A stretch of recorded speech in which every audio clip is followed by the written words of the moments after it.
Flyover State of Film was shot in front of a live studio audience.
Welcome to Mortal Kombat. Mortal Kombat!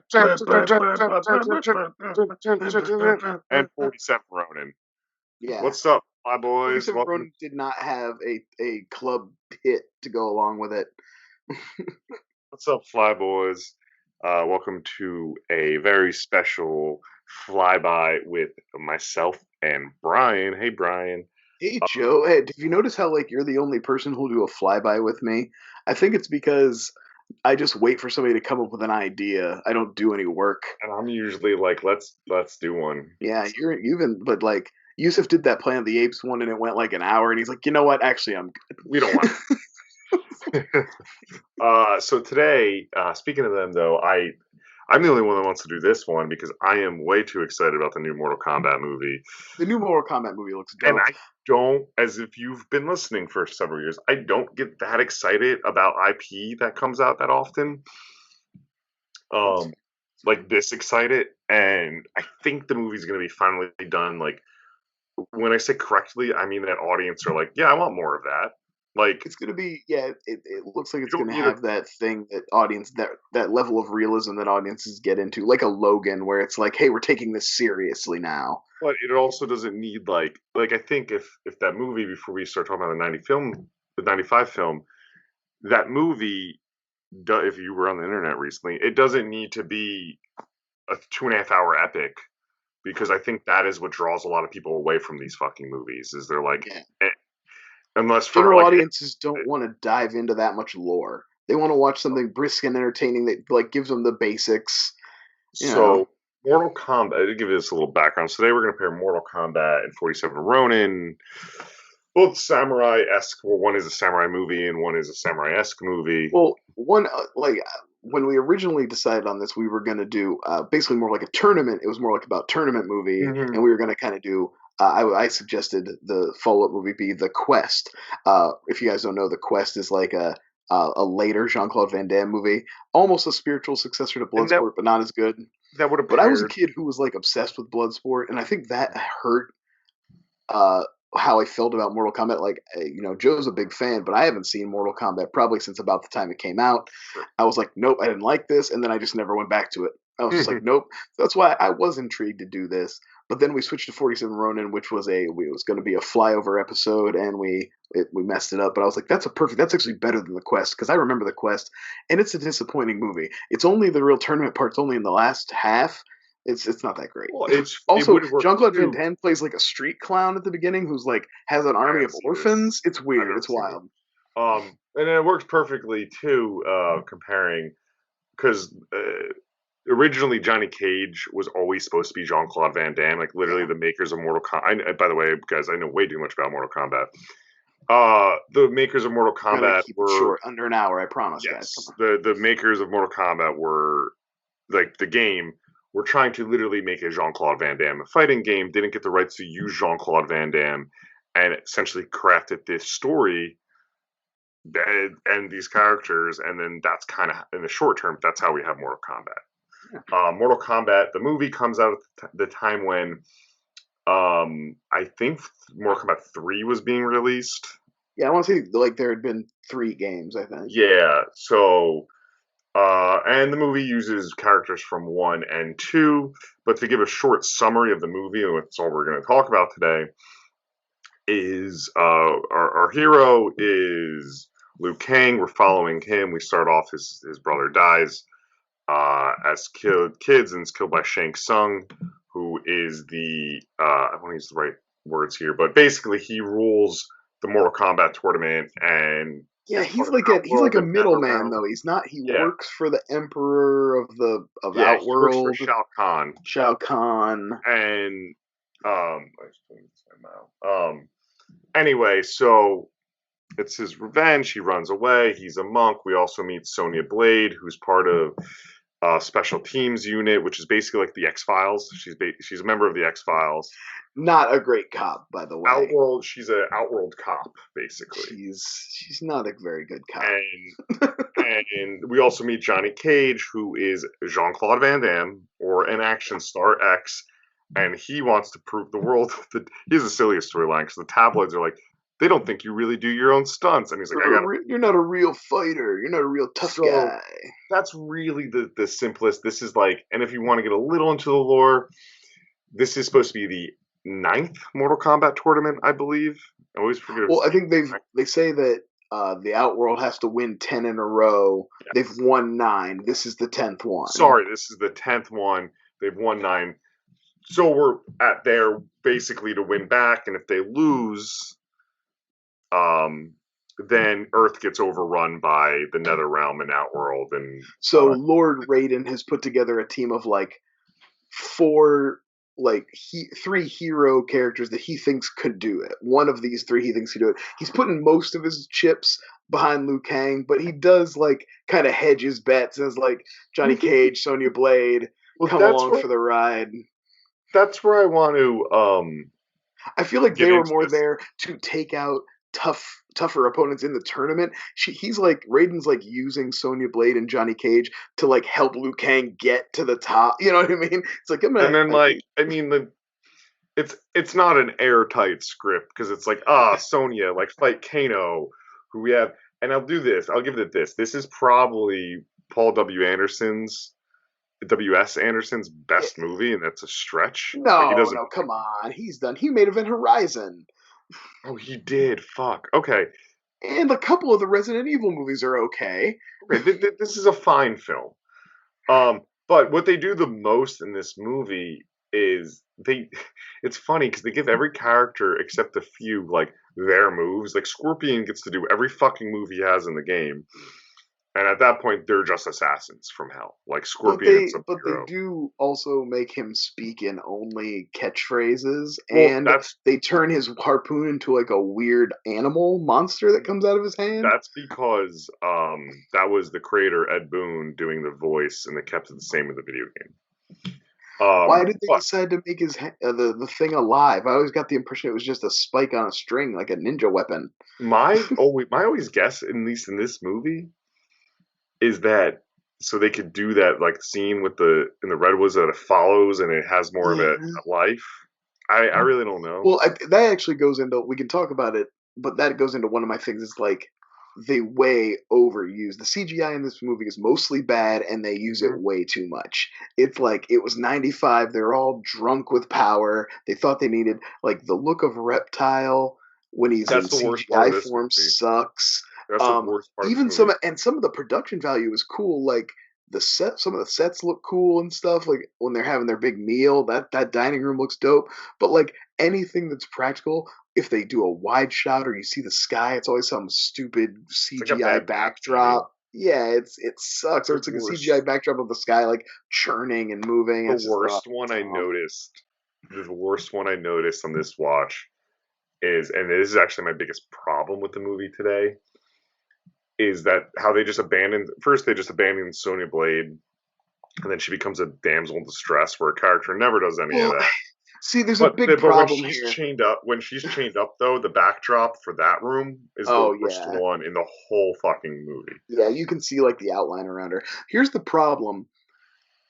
They treat Sonya Blade badly in this movie, and you want to feel bad, but then they also horribly miscast her, and she's not like, this is she's decent in Billy Madison stuff. Her line delivery is really bad in this. I don't know if it was the direction or whatever. Well, it's interesting. The very first thing she said is like some of the hackiest dialogue in her delivery. So it's where she's like, he says, "Oh, I only trust one person, and you're talking to her." I was like, "Oh, oh." They should. They. I mean, of 95, it should have been Lucy Lawless Well, if as and if you Sonya had to Blade. keep the Sonya Blade look, Cynthia Rothrock exists in 1995. But this is a consistent thing. You didn't need a star because that girl wasn't Veronica Vaughn isn't a star. No, there's literally. One of the best performances in this movie is Liu Kang from Shu, and like I was doing a I little. was so reading, afraid you were about to say Christopher Lambert. No. And I was gonna have to laugh directly in your face. I'm waiting to get the Christopher Lambert. And this was his like second movie in the U.S. Yeah, and I'm like, you did a good job for that. No, Like, Liu that's Kang Liu is Kang. actually really good. And you know what? I don't hate the Johnny Cage actor either. Like he's playing unlikable, but he's good. He's yeah. Good. No, Christopher Lambert, and why they ever? Because they clearly are like, cool. We have someone from the Highlander. Why they ever whitewashed of all the characters in this show? All the characters, yeah. They're like Raiden for the longest time stayed a white guy. Yeah. Like they stuck like the one thing this movie in the sequel he's a different white guy. He's James Remar. Remar, James Dexter Remar. Or if you're fans of Dexter, he's Dexter's dad, and he's really good in Dexter. The thing about Christopher Lambert is not only is it a terrible whitewashing and it sucks, but also what the fuck is he doing with his voice? Hey, King, I love the voice. Yes. No, I'll tell you what I do like is how weird they let him be as Raiden. How he like laughs at inappropriate things and he's like saying weird stuff. It's like he really feels like a god trying to act like a human, Like you mentioned earlier about because the Raiden voice reminds me of all like the catchphrases they ran and like fucking throwing this, with the Scorpion, even Shang Tsung just being like finish flawless victory. There's no point of that. No. Also, most of the time he uses it wrong. Talking about the new movie with a coworker I have, and I was like, "Oh, really?" He goes like, "Yeah, it looks good, but the voices they really messed up." I'm like, "No, they're just using their proper fucking voices for Scorpion. Like it's fine." No, this movie I do think it's a ton of fun. In the sense of it's a good beer movie, and like you could kind of hoot and holler at it. The fights are I don't think the fights are very good. I was gonna say some of it is bad. Unfortunately, again, I hate to pick on Sonya Blade. Has the roughest time. She's the least. Fights, not good. Yeah. Both the other guys, the Johnny Cage actor and Liu Kang, are both martial artists. She wasn't. She obviously trained and tried very hard, and I appreciate that. It was a time when all martial arts in American movies, at least, looked like it was underwater, and the editing was always quite bad. This looked a couple of the fights in this looked much better than I remember. Like Johnny Cage's fight with Scorpion is pretty good. Liu Kang's first fight with the big Jamaican looking guy is pretty good. That's a good one. So there's some decent martial arts in here, but overall it still stands. My big complaint when it came out, when I watched it the first time, was like, it's no Bloodsport. Why would I watch this when Bloodsport exists? I'll just watch Bloodsport again. And I can't argue with that. But we're with also a trend with this Mortal Kombat franchise, games taking the games out of it. Talking about how things just get janky and there's bad sets. Like they completely. This was a hit. This was a fucking hit. It cost $18 million and its box office is $124 million. Yes, so it did. It's a hit. Yeah, and the song alone went quadruple platinum. You still hear that song in a club if you go to a club. I'm an old man, but but my point being is I don't know what happened. But the sequel is, one of the worst movies of all time, Mortal Kombat Annihilation. That one I have never seen, and I feel justified. I believe, but so I have I have this open while we're talking about it. I have just about watched every piece of Mortal Kombat content you could watch. This was a trend. So this movie came out and this was 95. Annihilation was in 97. Annihilation, we could go to Party City and have the same exact outfit. TJ could edit all the graphics that need to be done to it. It's that bad. At that level. I think Robin Shu is the only one that shows up. Shang Tsung, right? Liu Kang. Oh, and Shang Tsung. Yeah, Shang Tsung. Shang Tsung has not changed. Like, he's actually been Shang Tsung. Well, they started modeling him in the games. In the games, so the games, does the voice and stuff in the games too, right? Yeah, same with Kano. And I was going to say, what's I know disgusting you is mentioned this has a bigger budget. Annihilation. It's doubled its budget. So my point being is, I watched that, and then at the same time, to be a direct sequel to the movie, USA or TNT, no, it was USA or I think or UPN had a TV show called Mortal Kombat's Conquest. I have season 1 of it. It ends on a cliffhanger. It's almost unwatchable. It's like a 45-minute drama about, I think I think they were trying to, I don't even get characters involved. 45-minute drama that has some martial arts, a lot of like playmates or more of the characters, but it's like less than 90 softcore porno. And like, there's a lot of like I think WCW or WWF like lead up and tie in. That's excellent. I like that. I like that I don't a lot, actually. But it was supposed to come after, so it has that like feel. Like it came on after Monday Nitro. Yes, it did. It actually did. That's amazing. And it was set up to be. I watched like 5 episodes of it not too long ago. It was set up to be like, oh, this is part of the storyline, and then Annihilation came out and bombed. And they're like, no, we're retconning everything that was ever done. Yeah. And then there is a good cartoon that got 1 season that has Clancy Brown as Raiden. Nice. Can't go wrong with Clancy Brown.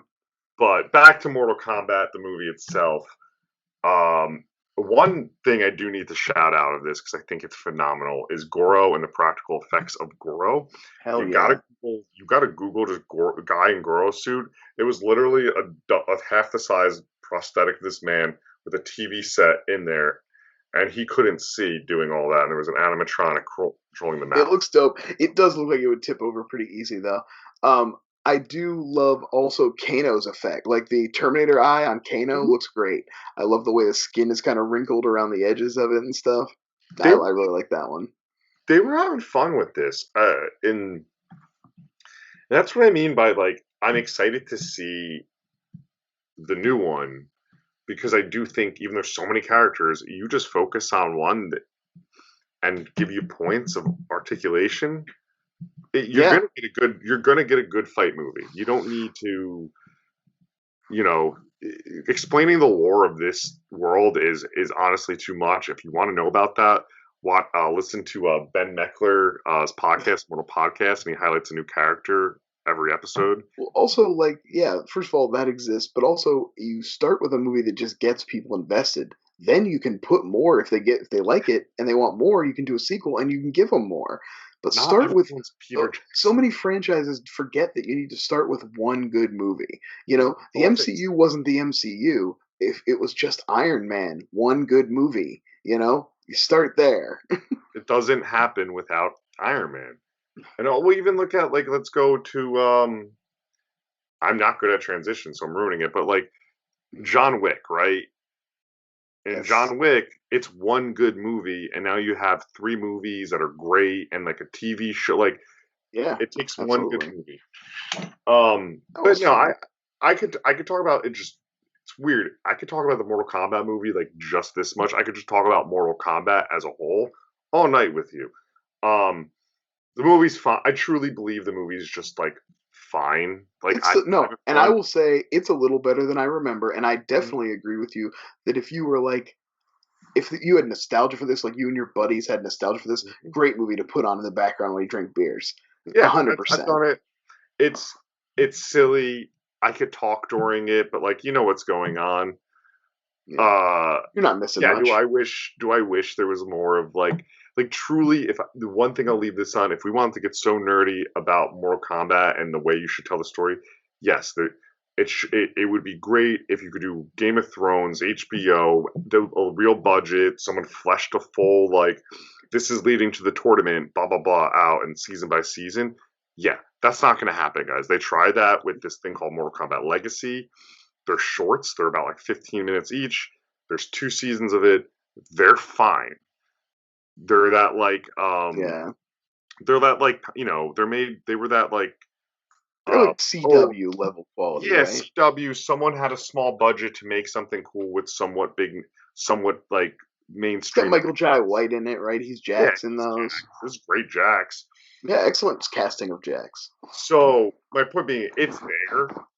I have a Blu-ray that has 4 movies on it, but because there's not a fourth Mortal Kombat, they put Spawn on it, and they called it the Mortal Collection or something. Spawn, that's its own. Yeah, That's I haven't watched it in a long time. yeah, that was one. That one hit home. I was a Spawn comic collector and such, and the movie pretty much ended my love affair with Spawn. Rough stuff. How's that So, cartoon, right? oh yeah, the HBO cartoon is quite good though. So anyway, on to the next one. These 2 movies share an actor and kind of a I similar didn't do role. this when I didn't pick it on purpose. That was not part of the deal when it came out. But Um, yes, Shang Harry, Tsung. yes, Shang Tsung, played by Carrie. I want to say his name phonetically. Uh, uh, Carrie Hirokua Tagawa. Okay, all right. He is in 47 Ronin, but he's also Shang Tsung. I'm gonna let you just lead us off with 47 Ronin. Yeah. He's the Shogun. He has kind of a pivotal role. The idea of this movie is basically you have supplementarily. It's weird. It's hard to talk about these movies. I guess a little bit of an intro. This is one of those kind of troubled productions. I think the studio thought they were getting like Japanese Lord of the Rings. I think that's what they kind of thought they That's were what it was. Yeah, making. I was reading about And that. then when they saw it, they weren't kind of. I think it got shuffled around, and then eventually got released kind of unceremoniously dumped. This pre Keanu San, so like didn't really. There was no cachet there with Keanu's name really anymore. This is pre John Wick and whatnot. So They were he like, it comes out and it kind of gets the Last Samurai treatment. Movies, Asian inspired movies with a white lead are difficult. People have kind of caught on to that, but it is also kind of true that it's hard to get American audiences to watch a movie like, look at the box office receipts for Hero. How many people went out to just see that? Or, how many people would have seen Crouching Tiger if it wasn't an Oscar nominee and stuff like that? You know what I mean? and I don't know about this, but like an outlier you mentioned, Last Samurai, is actually people actually sat down and watched that movie. It's completely opposite of a white savior Right, film. but all you need is the one joke to be made, and everybody that's Oh, it's still made today. I see it all the and time. it's like actually, yeah, if you watch, and I think it's true with this movie too. If you watch Last Samurai, Tom Cruise isn't the main character. He's the guy they use to sell the picture, but he's Ken Watanabe's the main character. Mm-hmm. And same thing here. Keanu's not the main character. The main character is an actor who you've seen in. He's in the Wolverine, and he was actually just in Endgame. He has that scene with Ronin in Endgame. His name is Hiroyuki Sanada, He and he's plays basically the real main character, and he's the guy that actually existed in the story of the 47 Ronin, which is based on a true story. We can talk about that a little bit later. But Onishi is the guy who actually Onishi, existed. yeah. Oishi, yeah. Yeah. So he, and I was reading the trivia as I was watching. That is part of the troubled production of this. They went back and basically added more scenes or like worked it around so Keanu could be more a part of it. Seem more like a main character. Yeah. At the same time, I believe, like, not to make the Snyder Cut joke, but I think the director of this movie, rumored kicked out of the editing room, has his own edit and scenes if we're added back in, would make the movie like flow a lot better. Like people have full arcs, so you're not just really focused on two 2 Ronins instead of like, Yeah. there's probably like 5 more you're focused on than the. Yeah, people get another little bit smaller character moments that flesh them out a little bit better and stuff like So that. yeah, this is a movie that released the. I have the wiki up. Released the Rinish cut. Rinch. Oh, hey, you know what? Honestly, I'd watch it. This is this. It's just to dive right into it. The one thing I was surprised by this, I've never seen it. The one thing I was surprised by this watch is it's funny because the director wanted to make like just a samurai drama. Sure. That was his intent, and I actually like what the studio wanted to do more with the fantasy stuff. Yeah, And I thought that stuff was pretty fucking cool in this movie. All of its absolutely. fantasy and the way they find it, which I know it goes against. Like I'm like, okay, like I get the drama of everything going on, but the darker fantasy stuff, which sometimes I'm not attracted to, hooked me. I was like, oh, Yeah. this villain with the 2 eyes and the snake Yeah, I hair. don't think it's necessarily a bad addition. I guess we can talk a little bit about just the true story.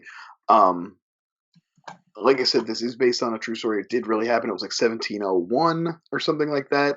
A shogun comes to town, and there's these 2 guys who are kind of tasks with being his, kind of like being part of his envoy and kind of making sure he has a good time when he comes to town. Kind of like how this movie starts. One of them is of a little bit higher of a station than the other one, and the lower station guy offers the one, and the names are right, Lord Kira and Aisu, or Are I they can't remember the okay? name. They're the names they use in this movie. But basically, he like rejected the gift and thought it was totally inappropriate and like demeaning and didn't like it. So he starts like kind of treating the other guy like crap. Lord Kira starts treating this other guy badly, and eventually it just boils over to where this guy pulls a sword on him, and he doesn't kill Lord Kira. He like cuts him on the head, but much like in this, if you pull your sword in the house of the shogun, that's like a big deal. And he had to commit seppuku, and he did. So he kills himself, and his Ronin are supposed to. They're like his samurai are supposed to kill themselves. Also, that's supposed to be it. But 47 of them don't. They become Ronin, masterless, and they formulate this plan to get revenge on Lord Kira, and they They're do. And not they come clan. back and they kill him, and they take his head, and the Shogun is like, you have served your master and followed the code of Bushida and done an honorable thing, and they did get to also commit seppuku and were buried with their master, and they're like, and it's been like a legend ever since. It became a place where Japanese people pilgrimage to the where they're buried, and it's like a legend. So Yeah, it's like taking I don't know if there's really an American equivalent. I guess it's like taking, say, the Battle of the Alamo I was just gonna and say doing a it's movie about the Battle of the Alamo, but also adding dragons. yeah. There's apparently this story has been told so many times in like Japanese culture and all Well, it everything. instantly, like at the time, it's There's one of those other stories like movies. much like the 300, where even at the time it happened, it became a legend like Yeah, immediately. People there's were other always talking about it and stuff. Like there's other they did movies. kabuki There's plays about it like the next year. so and it looks great. I mean, this is some of the best costume design I think I've Incredible seen in production any value on this movie, movie. 100%. Really But good looking. The robes, the yo, costumes, the sets, they the look. CGI is strong too. The creature they're hunting at the beginning looks really cool. The witch turns into the Dragon at dragon at the the end. end. That looks incredible. I loved the double-eyed villain. I just forget all the names. I thought she was awesome. Yeah, yeah. She Um, that's Mako. That actress is I can't remember. I should have looked up her real name instead of writing down her character name for Pacific Rim. But she's I the know. lead in Pacific Rim with Charlie Hunnam. That's Mako where I plays Mako recognized Mori. her. Yeah, it took me a minute too. I was like, I know that girl from something. So, so, and this actually goes back. This is a really weird sentence. To an old flyover combo we had about how movies include rape just to include them and they're bad. Yeah, This movie, I think, actually did it really effectively for the script when why the guy died when he was being possessed by her oh yeah, and he slits the guy's back because he thinks he's raping her. yeah. Um, Anyway, it reminded me of a He's like, it's like, conversation. but wait, well, yeah, that's the way they change it in the movie. Instead of it just being the guy freaked out and Yeah, went to attack the guy who was being a dick to him, he's like bewitched and tricked into kind of committing this crime. and like he was just fucking a pillow, or there was nothing Yeah, to or he was just in bed and the guy, sleeping. sleeping, It was just a stab. good, in a weird way, a good filmmaking scene where I was like, oh, like this makes this so much more serious to everyone else. I get it. Um, but yeah, I think it's a good epic. I hate to be like, it drags a lot in the middle. Yeah, yeah, there's some slow parts when they're like kind Yeah, of reassembling the team and stuff. Although I do like the whole set piece where they go to get the special swords and everything that from is like so the fucking cool. owl people. That's the thing. Like I do, Oh, you mean Snoke? I'm of two minds about this Oh, you need the because original design of the Snoke? original design for Snoke was like Snoke mixed with like an owl man kind of. I don't know. They It's were weird. cool. Um, I'm of two minds because I do see a world where just a really badass, straightforward samurai movie gets made with this story, and a real like gritty, blood and guts, down to earth, and that could have been really great too. It sucks that they not only put in the Keanu character, but they make him the focus of all the magic. He's like the special boy and everything. Like it's definitely the other guy's story, but they give all the like badass special, Harry Potter shit to Keanu. Keanu, You yeah. know, and You that don't need that it. that part of it kind of sucks. But the I movie itself, I think, is actually kind of good. I remember this is the reason I wanted to revisit it was because it had the troubled production, and then it just kind of came out and fizzled out and nobody cared. It was like an instant kind of like forgotten nothing. And I remember seeing it and being like, this is actually not that bad. And I wanted to kind of go back to it. Now I will say the overuse of the term half breed is mhm. uncomfortable. They say it a lot. And I don't like that terminology.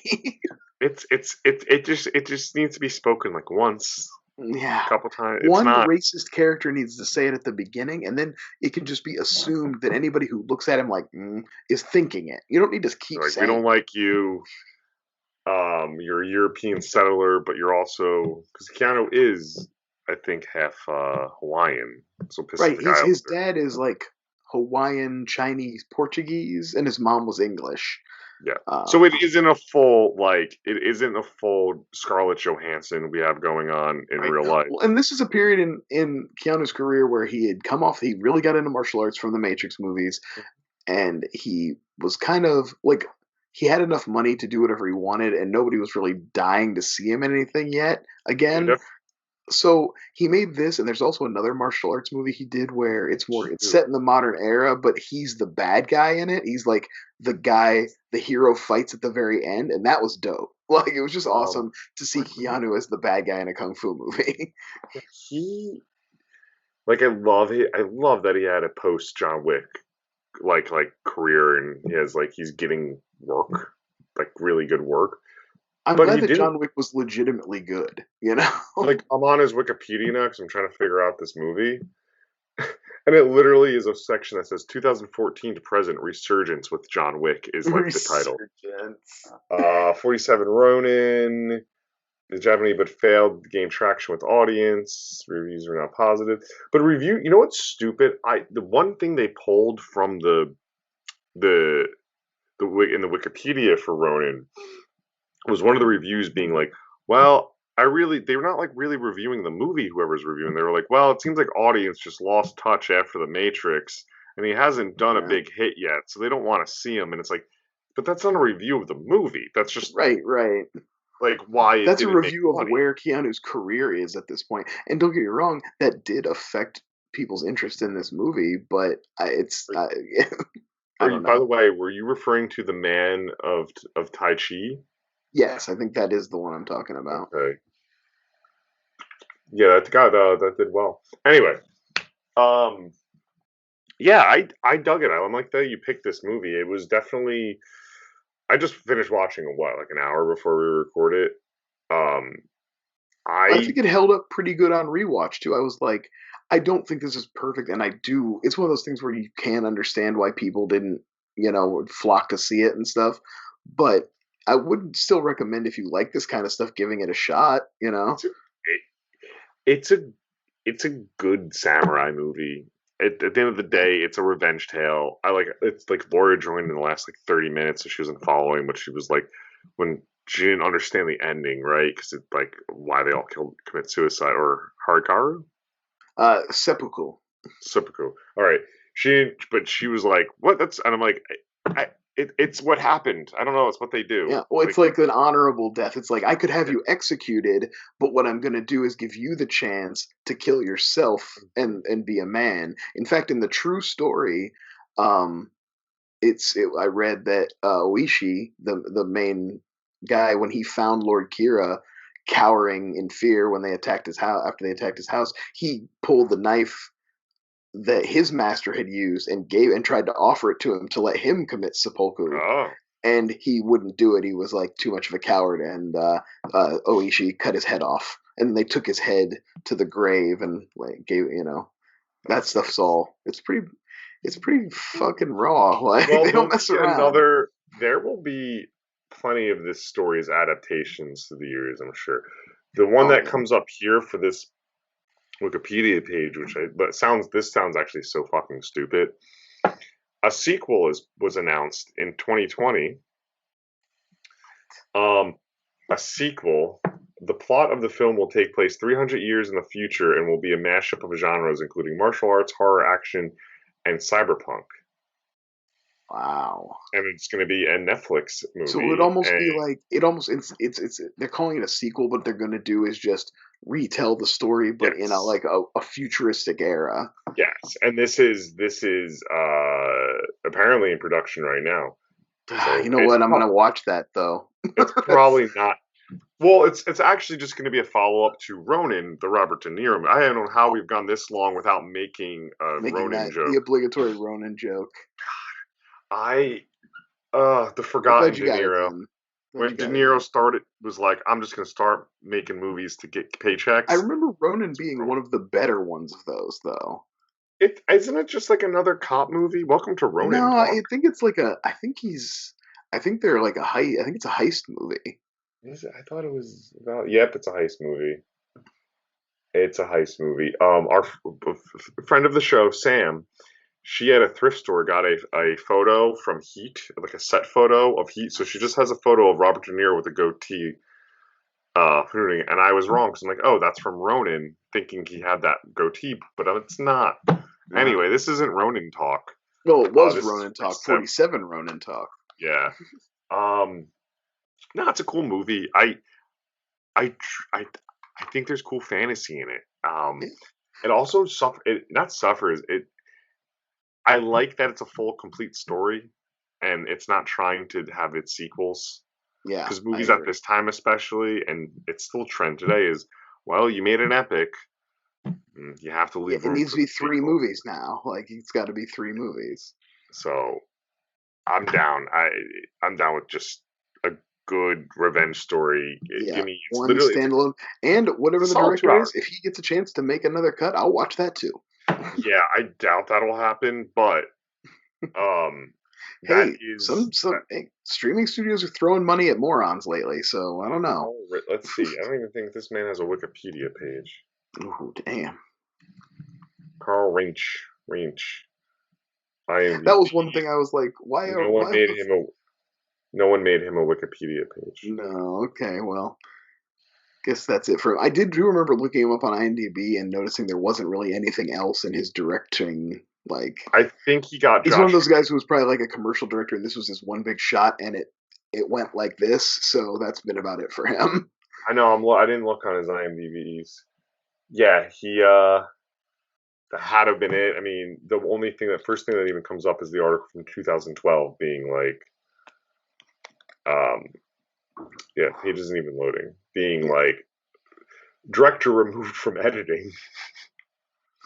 Hey, he wouldn't be the first director to kicked out of an editing booth. Yeah, no, Lord knows, it's that's happened to better men than him. which I think it's happened to Martin Scorsese. So like, let's be real. All right, Joe, Um, where can the people find you, man? oh yeah, I'm sorry. You can find me at Chendingle1 fighting the good fight. against the Snyderverse folk.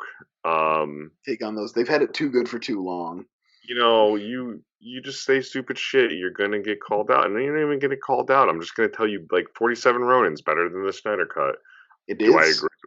Yeah, and Mortal Kombat better than the Snyder Cut. Yeah, Guess it what? kind of I'm able to is. watch. I'm able to watch both. I'm able to watch Mortal Kombat and another Mortal Kombat and still have time to not watch the Snyder Cut. Anyway, Brian, where can they find you? And you can find us on Flyover State of Film if this is Yeah, something. I mean, wherever you're watching and listening to this, you can find more content like it. But you can find me on Twitter doing my thing also, trying to troll the trolls. You know what I Yeah, mean? that's what Somebody's we're got to doing. watch the watchers. That's all we're doing. They don't This is like. You literally know what's funny about trolls? They don't like to be trolled. They don't like it. they hate it. This crusade though of mine is going to lead to me getting my account suspended. Just it's inevitable. One day I'm going to turn on It'll and be, but you know what? It'll be worth it. And then you'll just. it'll be worth So it. what? Jump into the Flyover account. That becomes your account now. Great idea. All right, guys. Great idea. All right, guys. Have a good one. Bye. Bye.